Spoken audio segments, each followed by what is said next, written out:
अस्सलाम वालेकुम जी। मैं डॉक्टर नसीम मराइन जी फ्राम छत्ताकोट। अच्छा दोस्तों, बाल गिरन दी एक दो वीडियो लाइया, लोगों ने बहुत अच्छा फीडबैक दिता।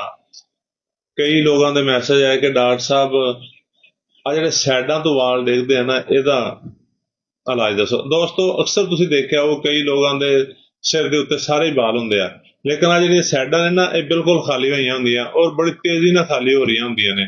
ਫਿਰ ਆਸਤਾ ਆਸਤਾ ਕੀ ਹੁੰਦਾ ਹੈ ਕਿ ਪਿਛਲੇ ਹਿੱਸੇ ਦੇ ਵਾਲ ਰਹਿ ਜਾਂਦੇ ਨੇ, ਆ ਇੱਥੇ ਤੱਕ ਜਿਹੜੀਆਂ ਸਾਈਡਾਂ ਨੇ ਇਹ ਬਿਲਕੁਲ ਖਤਮ ਹੋ ਜਾਂਦੀਆਂ ਨੇ ਔਰ ਫਿਰ ਅਗਲੇ ਹਿੱਸੇ ਤੋਂ ਵਾਲ ਖਤਮ ਹੋਣਾ ਸ਼ੁਰੂ ਹੋ ਜਾਂਦੇ ਨੇ।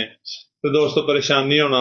ਅੱਜ ਦੀ ਸਾਡੀ ਜਿਹੜੀ ਰੈਮਡੀ ਆ, ਅਗਰ ਸਾਈਡਾਂ ਤੋਂ ਵਾਲ ਗਿਰਦੇ ਨੇ ਔਰ ਵਾਲ ਬੜੀ ਤੇਜ਼ੀ ਨਾਲ ਗਿਰ ਰਹੇ ਨੇ, ਤੁਹਾਡੀਆਂ ਸਾਈਡਾਂ ਖਾਲੀ ਹੋ ਰਹੀਆਂ, ਤੁਸੀਂ ਗੰਜੇ ਹੋ ਰਹੇ ਹੋ, ਸਾਡੀ ਅੱਜ ਦੀ ਰੈਮਡੀ ਇਸਤੇਮਾਲ ਕਰੋਗੇ, ਤੁਸੀਂ ਦੇਖੋਗੇ ਇਨਸ਼ਾਅੱਲਾ ਚੰਦ ਦਿਨ ਦੇ ਵਿੱਚ ਤੁਹਾਡੇ ਵਾਲ ਗਿਰਨਾ ਬੰਦ ਹੋ ਗਏ ਨੇ ਔਰ ਤੁਹਾਡਾ ਜਿਹੜਾ ਸਿਰ ਖਾਲੀ ਹੋ ਰਿਹਾ ਹੈ ਉੱਥੇ ਰੁਕ ਗਿਆ ਹੈ। ਬਲਕਿ ਇਵੇਂ ਹੁੰਦਾ ਹੈ ਕਿ ਜਿਵੇਂ ਤੁਸੀਂ ਮੈਡੀਸਿਨ ਇਸਤੇਮਾਲ ਕਰੋਗੇ, ਉਹ ਜਿਹੜੇ ਵਾਲ ਤੁਹਾਡੇ ਗਿਰ ਚੁੱਕੇ ਨੇ ਉਹ ਦੁਬਾਰਾ ਆਉਣੇ ਸ਼ੁਰੂ ਹੋ ਜਾਣਗੇ ਔਰ ਦੁਬਾਰਾ ਤੁਹਾਡੀ ਖੂਬਸੂਰਤੀ 'ਚ, ਤੁਹਾਡੇ ਰੋਬ-ਦਾਬ 'ਚ ਇਜ਼ਾਫਾ ਹੋਣਾ ਸ਼ੁਰੂ ਹੋ ਜਾਏਗਾ। ਤੇ ਦੋਸਤੋ, ਕਰਨਾ ਕੀ ਆ, ਹੋਮਿਓਪੈਥਿਕ ਦਵਾ ਲਾਈਕੋਪੋਡੀਅਮ ਨੂੰ 200 ਤੱਕ 'ਚ ਲੈਣਾ ਹੈ।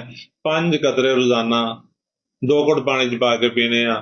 ਤੁਸੀਂ ਦੇਖੋਗੇ ਹਫ਼ਤੇ 10 ਦਿਨ ਦੇ ਵਿੱਚ ਵਾਲ ਗਿਰਨਾ ਬੰਦ ਹੋ ਗਏ ਨੇ ਤੇ ਤੁਸੀਂ ਠੀਕ ਹੋ ਗਏ ਹੋ। ਜਦੋਂ ਤੁਹਾਡੇ ਵਾਲ ਗਿਰਨਾ ਬੰਦ ਹੋ ਜਾਣ ਤੇ ਦੋਸਤੋ, ਫਿਰ ਤੁਸੀਂ ਦਵਾਈ ਰੋਕ ਦੇਣੀ ਆ। ਫਿਰ ਹਰ ਹਫ਼ਤੇ ਇਸ ਦਵਾਈ ਦੇ 5 ਕਤਰੇ ਲੈਂਦੇ ਰਹਿਣਾ ਹੈ। ਕੁਝ ਅਰਸੇ ਤੱਕ ਲਓਗੇ, ਦੁਬਾਰਾ ਵਾਲ ਆਉਣਾ ਸ਼ੁਰੂ ਹੋ ਜਾਣਗੇ ਔਰ ਤੁਹਾਡੀ ਜਿਹੜਾ ਰੋਬ ਦਾਬ ਆ ਉਹ ਦੁਬਾਰਾ ਸਹੀ ਹੋ ਜਾਏਗਾ। ਤੁਹਾਡੇ ਵਾਲ ਖੂਬਸੂਰਤ ਜਜ਼ਬ ਨਜ਼ਰ ਹੋ ਜਾਣਗੇ। ਸਾਡੀ ਵੀਡੀਓ ਨੂੰ ਲਾਈਕ ਤੇ ਸ਼ੇਅਰ ਕਰੋ ਤਾਂ ਕਿ ਵੀਡੀਓ ਹੋਰ ਲੋਕਾਂ ਤੱਕ ਪਹੁੰਚੇ ਔਰ ਉਹਨਾਂ ਦਾ ਹੀ ਫਾਇਦਾ ਹੋਵੇ। ਸ਼ੁਕਰੀਆ।